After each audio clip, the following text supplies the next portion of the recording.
Hi, you're watching Alex Lab channel. This is the fourth part of the season about composite materials. And today I want to show you how to use a kitchen scale and other simple tools to make a stand for testing and comparison strength of composite materials to better understand what materials to use in your projects, how many layers to make, how thick, how much will it weigh, how much will it cost, and most importantly, what load will your parts withstand. I did my test in order to determine the perfect material for the protective suit to which the previous parts are devoted.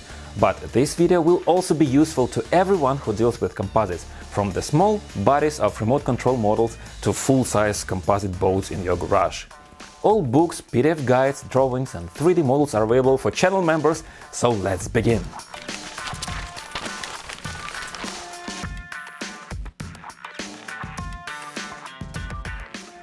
In the previous two videos I showed basic technology for manufacturing composite parts.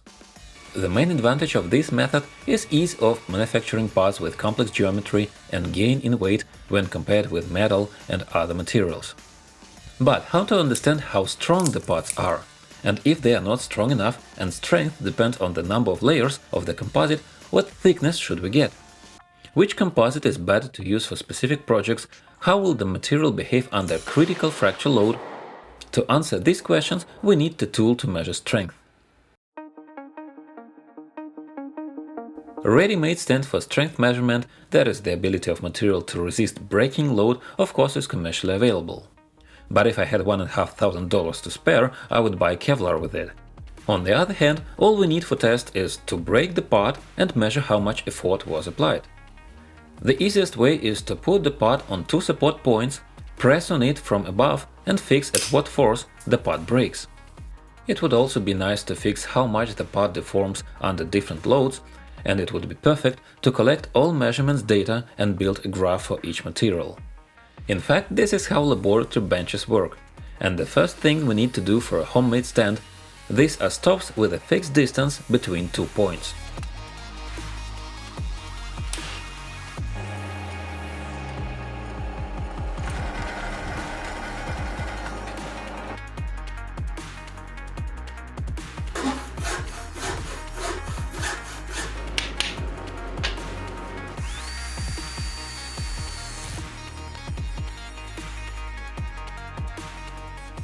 If we put stops on the scale, placing a sample of material on top, zero the weight and put pressure on the strip, then we can already measure deformation of the material under different loads.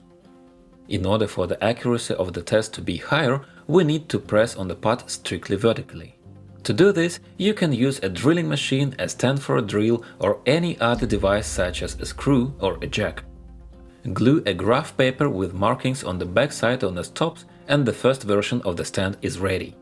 The first test can be carried out with plates made of PLA, PTG, ABS and nylon of the same thickness. And what I wanted to measure for a long time, vertical and horizontal printing, the same thickness from the same material. For example, a strip of PLA 1 and 2 thick printed vertically will withstand a bend of 26 mm and break at force 745 grams. Exactly the same PLA strip of the same thickness but printed horizontally will not break at all, even with a stronger bend. That is, by arranging the part differently on the printer, we get materials of the same thickness which react to the load in completely different ways. Simple kitchen scales are limited to a maximum weight of 5 kilos. Therefore, to measure the strength of composite materials, it is better to use household floor scales and even better, the scales that are used to weight gas cylinders. Their maximum weight is up to 70 kilos, accuracy up to 1 gram, and their display can be positioned vertically so as to take readings of force and deformation in one frame. Now our DIY stand is completely ready and we need samples for various composite materials. In previous videos, when I showed basic technologies for the manufacture of composite parts, I used structural epoxy resin as a filler and fabrics from different materials and different types of weaving as a matrix. In today's test, I focused on 3 of most interesting fabrics. Structural fiberglass is the cheapest and most affordable material. Easy to get, easy to work, easy to shape, the only downside is the weight, which increases rapidly with the number of layers. Carbon fiber, also a common material but 10 times more expensive than fiberglass. Ease of installation depends on width and thickness. Dense plane with a standard mesh of one fiber through one fiber is more difficult to fit than thin twill.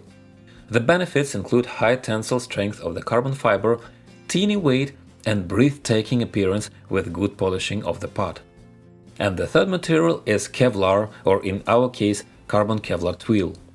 Kevlar is a fabric as expensive as carbon. It is harder to find, but it is from this para-aramid fiber manufactured state-of-art ultralight motorcycle helmets, bulletproof vests, armored plates of cars, and heavy-duty cables with enormous strength.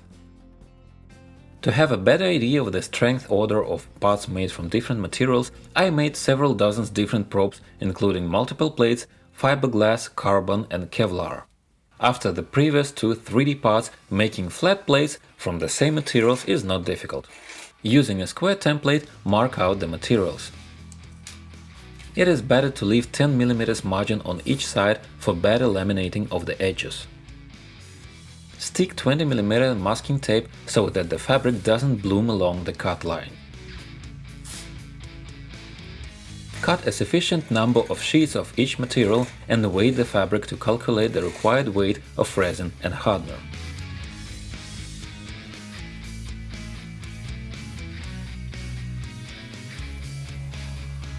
Instead of a mold, we use plexiglass, plastic, or regular hard stationery file for papers. Apply a proven release agent to the substrate, although in the case of soft polyethylene, you can do without any release agent. Then, mix the epoxy and hardener. Apply a thin layer of epoxy to the substrate and then lay down the first layer of cloth.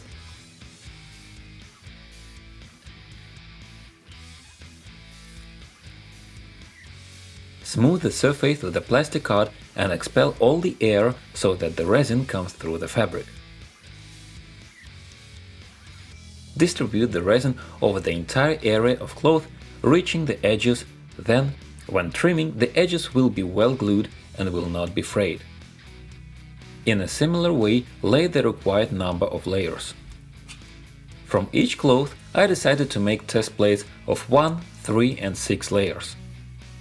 Theoretically, if we make a series of tests with each material with different numbers of layers, measure the dependence of deformation on load, fix the load on the fracture, and then plot the strength of material graphs, it will be possible to extrapolate approximate maximum load for any number of layers. Cover the top layer with a peel ply and smooth it with a card. Then the surface on both sides will be smooth without resin waves. After that, we leave the blanks to dry for 2 days. After complete polymerization, remove peel ply and separate the plates from the substrate with a putty knife. The plates can be cleaned and used next time.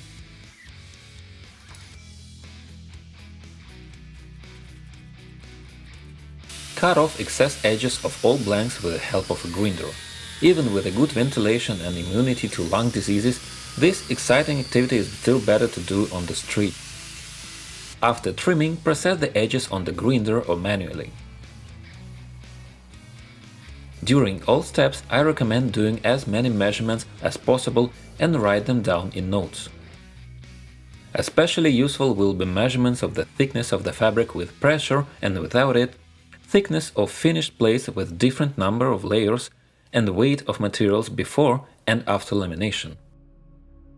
Such measurements will make it easier to calculate the details of all our future projects. Please note that the thickness of the test strips with the same number of layers, different materials differ. Therefore, for a correct comparison, for example, 6 layers of carbon fiber and 6 layers of fiberglass need to be calculated for the same thickness. When all test plates are ready, cut them into test bars of the same size and proceed to the test on our stand. With each material, we make a series of tests to reduce the error value and enter all the data in the table. In expensive laboratory facilities, all data are taken and recorded automatically during the tests. In our case, we simply record each test on video, then watch the recording in slow motion and enter all the readings in the table. Record the deformation of the material in millimeters and the load which causes this deformation in kilograms, record at what load the material cracks and breaks, and then use the data to plot the resistance of material. Through accurate measurements and multiple tests with each material, even on such a primitive homemade stand, we get quite relevant, repeatable data. So we come to what exactly I did all these tests for. What materials are best suited to create protective suits and for everything else? To be honest, I made a big bet on carbon fiber due to its low weight, high rigidity and strength, but in the test it became clear that as soon as the carbon cracks, its strength is sharply reduced to zero. Even worse, when the critical load is reached, it just shatters into the pieces, which is not well suited for a protective suit. This is probably why lightweight motorcycle helmets make not from pure carbon fiber, but from a combination of carbon and Kevlar fibers. At the same time, carbon is the perfect material for any car's bodies, from remote control models to Formula 1 cars. The choice of specific properties, density, weave type and fiber thickness depends on the complexity of the geometry and the optimal balance of weight and strength. For example, for drone parts, remote control cars and boats only need 1 or 2 layers of carbon fiber type twill 2 and 2, density 210 grams and 3000 threads per fiber. For full-size motorcycle and scooter bodies, 3 layers of denser fabric are enough. For car bodies, buggies and sport cars, from 6 layers. But if the weight of the part is not as critical as in drone or in racing sport car, then you can use cheaper fiberglass. Fiberglass is more flexible than carbon fiber, it doesn't crack or break under strong bends, and taking into account the properties of ABS plastics, which are most often used in protective equipment, elasticity here is better than rigidity. Due to the greater thickness, 6 layers of fiberglass withstand high breaking loads than 6 layers of carbon and even 6 layers of carbon Kevlar. But for all the good you have to pay, and in this case it is weight. This is especially noticeable when using protective equipment on means of individual mobility, such as scooter or unicycle.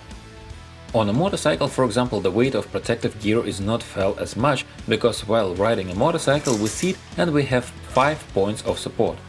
On the electric unicycle we are in vertical position and when we have only 2 points of support, and the weight increases of 2 and 5 kilograms is felt immediately.